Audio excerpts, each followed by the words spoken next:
companions, everybody around. I'm loving it.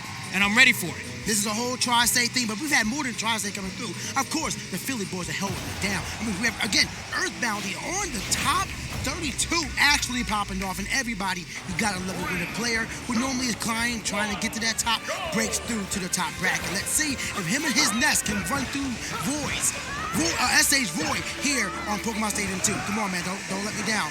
Man, I'm saying here, I believe to get here, I think he beat Adamus for the first time ever. I think that's why he popped off so hard yesterday. Oh man, we're gonna see what SA has to give here to try and stop this man's Ness in action. It is something fierce. Yo, Flambeau, this matchup it's one of the weird things where, I mean, you have a character that's really close range for a sword character. His best plays are always, to the fist. So you're fighting him, but he still is a character with the sword mentality, but still, this speed, this precision from SA. It doesn't matter if it's the hilt, doesn't matter if it's the tip, he's gonna be getting the most pristine strikes against his opponent. This Ness, that big head is nothing more than a target. And there we go, gonna send him off stage. Earthbound trying to start for the edge guard, almost gets an alley-oop to himself, but it's the immediate retaliation from SA, showing him what it's all about. And I thought right there he was gonna go for the counter. Instead, looks like he just kind of forced himself to SD, getting hit by the PKT2. I'm almost sure that was supposed to be that counter, and maybe he just misinputted it. It kind of happens every once in a while within this game, but this Ness is still popping up. And one thing he is getting caught up in, he keeps allowing himself to get grabbed, keeps allowing himself to get back aired and F-tilted until he's off the stage. And did he cut through PK Thunder? I'm not even sure. Like, I swear I didn't even see it come out. Like, did it hit the stage or did it get hit by the eruption? I don't even know. That's one hell of a cancel. Like, I know they always want cancels in Smash. How do you cancel something better than the Darn Blade? Oh my God. SA. I wonder if Ness mains really missed Ness's up air from Smash 4. He usually that big behind head and huge arc. That noggin? Yeah, that noggin. Yo, talk about that Nick Jr. life. You know what I mean? But no, it's like, a nice clip with the yo-yo. Not getting too much, but he is going to get the perfect block and not able to get the KO. But he is falling behind, 91% to 124. One stock difference between the two. And Void is not a character that is rather light, so he's going to work on his skill and fortunately clipping him off the ledge jump, making him fall down to his death. But 100%, we'll see.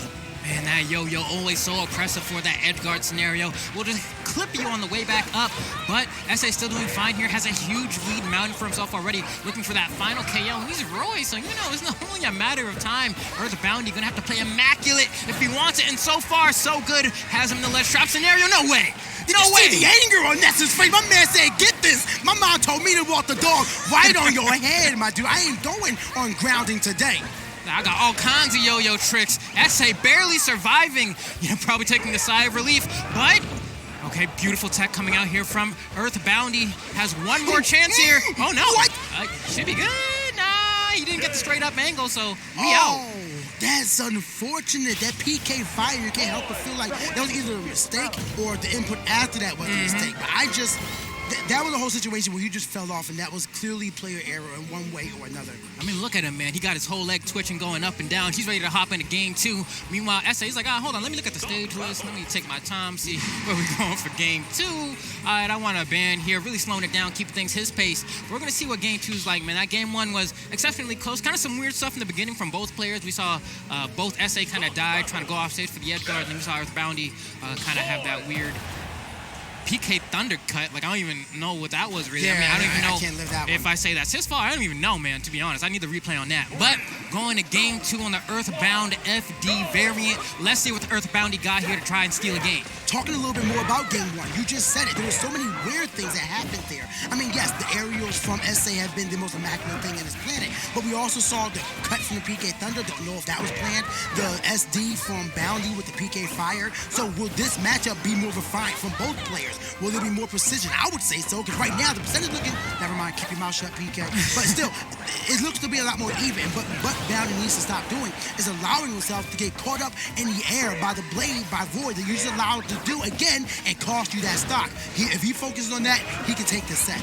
And the really weird thing about this matchup is, too, as well, like, you were talking, all right, Roy has a blade, but it's weird because the reverse properties on it, hits harder the closer you are, and Ness kind of being a stubby dude, he's always going to be in that range where everything is hitting chunky, hitting meaty, so he needs to look out, just to make sure in those blocking scenarios that he's the one coming out on top, but just the down tilts, the jabs, it's really hard to deal with Ness, whose range just isn't as big. My man used stubby, chunky, and meeting in the same sentence. I thought he was talking about me. You can't be doing that. What you got in your mind, huh? What do you got, stubby and chunky, huh? What? Hey, man. So looking at Ness with the PK Thunder, we're going to go with the fair standard Ness combo, but that up B with the most fiery eruption. My man looking like a full-on volcano. Call him Krakatoa because he's exploding on his opponent right now. Let it go. Trying to keep him in the corner. There we go. That jab again converts it into the double-edged dance to the up variant as well, extending to this extended jungle. SA seeming very comfortable in the matchup, has such a comfortable lead here. Earthboundy, he's dead. What? It's Roy, baby. It's Roy. He never. There was no doubt in my mind. The moment I saw that freeze frame, I was like, it's Roy. It's a wrap. No, you're absolutely right, but at that low percent, and that wasn't even the hilt of the blade. That was more so the mid or the tip. I know, right? Look weird, right? But we're moving on to game 3. Of course, everything from this point on is going to be a best of 5. So that means that Earthboundy has to win 3 games in a row here if he wants to stay alive in this bracket. SA showing what it's all about. I mean, this is Smash Brothers. We've seen reverse 3-0s happen time and time again. So without a doubt, especially with the switch to Snake, one of the most obnoxious characters who seem to have a tool for every scenario, being his playstyle right now, it's going to be interesting to see how this works. But the most important part is what we just saw right there. That frame 1 grenade is going to be crucial for cutting out the combos from this rule, but is it going to be enough to stuff out the power of that blade? Oh, man, Earthboundy already getting forced into the air. That's the one thing about Snake that people always love to talk about because it's so potent. He has a very tough time getting down to the ground once he's getting juggled in the air. And we're going to see how Earthboundy is going to try to stay grounded, but SA has already been doing a good job of zone breaking him with these dash-up down tilts, dash-up jabs, and so far Earthboundy hasn't had too much of an answer, looking like he's getting some footing now. Right now, he's only getting himself off of his footing with his own grenades, and his shield is being shattered. This is some great, unique play by SA. He is actually utilizing the grenade that Earthboundy is utilizing to put pressure on him, on destroying Boundy's shield. And now a character that's normally aggressive and known for shattering shields is now having that same pressure applied against him with the assist of his blade. Okay, now he needs to set some sort of ledge trap. Parry the first hit of that neutral air, but look at this. Chunky character like Snake gets easily carried across the stage by characters like Chrom, like Lucina, like Roy here, and it's coming out to finally play some big differences in the match. The up tilt from Earthboundy finally securing the KO, and that's the thing. He can take a lot of hits, but dish out the damage fairly quickly as well. And Flambeau, that's exactly what it is. That all these hits that he can take is because really going to allow him to take the lead. You have 2 characters that don't really die early percents, but you also have characters that KO at early percents. So what exactly? Obviously, they're going to need to get a big hit, either a back air from Void or an up tilt from Snake. You can do it, and they both have their pocket KO potential. So in this scenario, what kind of play is it going to do? Because if we go by damage, more hits are being connected by SA. That means that Bounty's going to have to get slick, get tricky, get...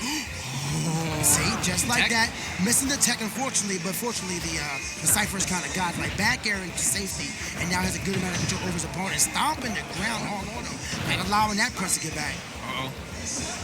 Okay, man, just to avoid the Nikita. Now we got SA back on the stage. Actually, a perfect play of events, though, for Earthboundy. Was able to rack up a lot of damage. We saw in the beginning of the second stock that he wasn't really trading with SA at all. He was kind of getting slapped up. Like, it's fine if you're taking damage, but you really want to trade a Snake. But now he's managed to get some footing for himself, finds the up tilt, and actually has turned this around for the first time. Looks like he has a lead. One of the greatest tools in Snake's arsenal, that up tilt, is a cannon without a weapon, without a handle. It just goes off whenever you want it, and that up tilt is what really going to save them. How the heck did he not take that on shield? I know what I'm saying, man. He survived like a flare blade at 172 somehow. Just the sheer thickness of Snake keeping him alive here, and Earthboundy racking up more and more damage. Very nice. Getting that grab and then using the throw animation to ignore the explosive damage hitbox of that, whatever that explosion is. It's a bomb. Oh, almost gets it. Looks like he went for the stick almost. Oh, he definitely went for that stick. Stomp the yard, Nick Cannon.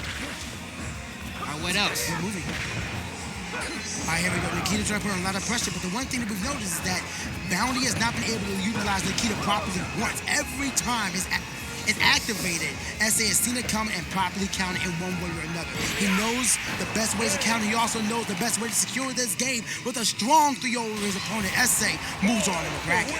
Yeah, and even SA was down a pretty decent chunk toward the end of that third game. I mean, the first two games kind of ran away with it. You know, got the dub, secured it, made it look, I don't want to say easy. It was definitely a competitive match, but toward that third game, I was like, oh, we might actually be going to a game 4 with the way Earthboundy was able to bring it back. But 110% sends Earthboundy to the next stock, and then a hit after hit after hit after hit. He never got out of the disadvantage, really. No. And then, boom, one forward smash to seal the deal. We're moving on to the next match. That's really what it was, but credit to Earthboundy where credit is due. My man was really adjusting. We talked about it earlier.